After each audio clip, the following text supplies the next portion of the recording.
Në kohën e luftës, kur plasi lufta madhe, e mbajnë mend sikur sot.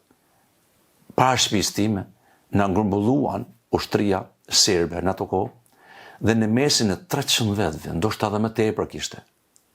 Ata erdhë një makinë e policisë me një shpejtësi shumë të madhe dhe unë dal para turmës dhe në mesin e 300 vetëve nuk është rasti pse ai bën me gisht drejt meje.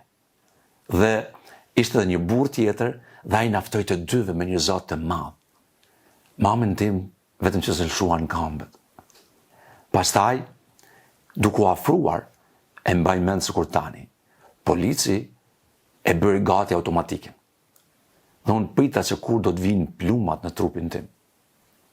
Dhe përdesa po e afroja, unë dija i ftofër fare.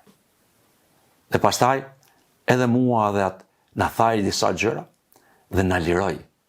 Ishte shumë interesant, sepse profesori jem i shkollës e kisha. Personi parë që takova kur ktheva prej turmës. Ai më tha, drejton ta, unë mendova ata që do të fillon me ty, e do të përfundon me ne. Po ne kuptova një gjatë, dhe kur sa raj. E ishte momenti ku thash, Jezus, unë kur nuk do të jetoj më për vetën time.